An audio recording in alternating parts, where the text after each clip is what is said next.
We hope you enjoy The Magicians, the Kings of the Road. Magic, Murder, and a Side of Chips by Rachel Lawson. Calling Rabbit Killer. Rabbit Killer, are you there? A man called into the CB radio while driving a B-double Woles supermarket delivery truck. Of course, Assassin Angel. What else do you expect me to be doing, other than driving around? I've been on the road since 4 a.m., moaned Rabbit Killer into the radio in reply, yawning. Stop moaning on here, Blake. The boss has this wavelength monitored. You're giving us a bad reputation, said another man, scolding Rabbit Killer. Use my call sign then, King of the Road, over, Blake snapped back. He was moaning again. He hated his call sign. He was thoroughly over it. He was a stage magician whose partner in the act had a trick that usually ended in dead rabbits, which hurt and annoyed him greatly. His son, Assassin Angel, named him that because he knew the name hurt his father. The father named his son, as his son was an assassin and the angel of death. The name grated on the son's ears too.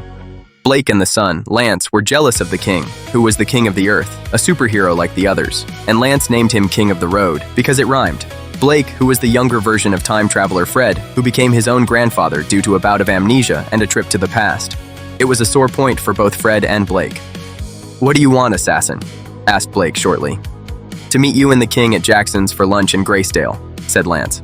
If I must, moaned Blake. I'm busy, Fred said, not wanting to spend time with his son, Lance, whom he saw as a king too. To him, he was a king of a pain in the neck. Come on, King, said Lance. I have lunch, Fred grumbled. You can't cook, said Lance, knowing Fred was lying. There was a truck horn honking heard over the radio and the sound of a man cursing at another driver. What's wrong, Killer? Asked Lance, recognizing the voice of his father. It wasn't me. I don't use such language, said the offended Blake. Some bastard in another Woles truck tried to run me off the bloody road. The king shouted at the radio. Blake was mortified it was him, his elder self. Was that your truck? Asked Lance as if he knew it was him. Assassin? Are you trying to assassinate me? Demanded Fred furiously. You wish, Lance said, laughing. He knew that he could not kill him if he tried. His father was the closest thing to an immortal there was. I'll see you there. I have to deliver my load, and I'm late, said Fred, driving off to a Woles store to deliver his load. Later at Jackson's burger restaurant, 3 truckies sat eating burgers and chips. Fred was still fuming. Blake was glaring at Fred for using such foul language, and Lance was calmly eating his lunch. Why did you want to see us? Fred demanded to know, after giving Lance the cold shoulder for a while. He was so angry. I like Jackson's, said Lance. Is that why you tried to kill me, you psycho? Asked Fred. Lance chuckled. Psycho, snapped Blake. You wouldn't have come if I hadn't scared you, said Lance. I wasn't scared, said Fred, annoyed. That's what you say, Lance teased, trying to get a rise. It worked. Fred went quiet again. You know, we are trying to find the killer trucker on the Woles line, said Lance. We know, said Blake, as if he felt Lance was telling his granny how to suck eggs. I'm betting it's you, Fred said bitterly. No, I found him, said Lance. Why didn't you tell us before? Asked Blake irritably. I was enjoying my lunch, said Lance. Later. Lance, Fred, and Blake returned their trucks to the Woles truck depot and went to the staff toilets to change out of their work truckies uniforms, and they went to the office of their boss to talk to him. Sir, you have some guests, said the receptionist, walking into his office. Who are they, Mary? Asked the boss. Magicians, sir, said Mary. Show them in, said the boss. She did, and walked 3 masked men in tuxedo suits and top hats. Hello, why are you here? Asked the boss. We have found you have a killer in your ranks of truck drivers, said the silver-clad king of the earth, Fred. We do? Their boss asked. Yes, the blue-clad enchanter, also known as Lance, said. The police put us on the case, said Blake. There is the king of death. You're with the police, said the boss. Yes, said Blake, showing some paperwork and his police ID card. It says you are a coroner and calls you Blue Midnight. I've heard of you. Why are you in black? Asked the boss. I am the coroner. I have changed my name. I'm the king of death now, said Blake. We need your help, said Fred. How? Asked the boss. We need to find the killer, said Fred. Wait, I know your voices, Fred, Blake, and Lance, isn't it? You work here? Is this a prank? Said their boss. No, we have been working undercover to find your rogue employee, Lance said. "What do you need from me?" asked the boss. "To find Troy Wells, he is a killer. We think he's on the clock," said Blake. "Are you sure he's such a nice guy?" said Mary.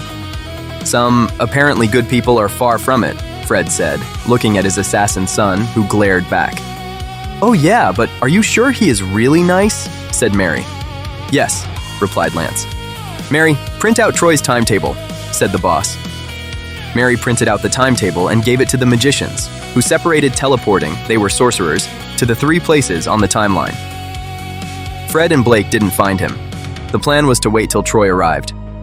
Lance waited for him too. He was going stir-crazy when a truck arrived. It wasn't a Woles truck. It was a deject shop truck. He waited for what seemed an eternity, and finally, the Woles truck arrived. He panicked for a moment while he decided what to do. Troy parked the truck and got out, and he saw Lance. "Hi, Lance. What brings you here?" Troy said amiably, seeing Lance in civilian garb, unmasked. He'd removed his coat and bow tie, hat, and mask, and he looked more casually dressed to disarm his killer co-worker mentally. "Hi, Troy," replied Lance. "I came for a chat." "How did you know I was here?" asked Troy, puzzled. I stammered Lance. "You what?" asked Troy suspiciously. "I know what you did," Lance said in a nervous voice. "What did I do?" asked the suspicious Troy. "You killed a guy," said the nervous Lance. "I did?" asked Troy. "Yes," Lance said. "Who did I kill?" Troy asked in a voice colder than dry ice. "Graham Thomas, you did a hit and run," Lance said. "It was a deliberate hit," said Lance. "You are either very brave or foolish." "I think the latter is the case," Troy said, pulling out a gun and pointing it at Lance. "Get in the truck, Lance," Troy said darkly. Lance did. Troy hopped in and drove to a mountain forest to dispose of Lance, his witness. Lance obliged him. Going without fuss, he looked very scared. He was begging to be left alive. He cried. Troy stopped the truck in a deserted car park. He made Lance alight the truck and took him to a far-off-the-track place to leave the scared witness's body. "Stand there!" said Troy in a dead voice. "Please don't kill me," pleaded Lance, taking a last breath.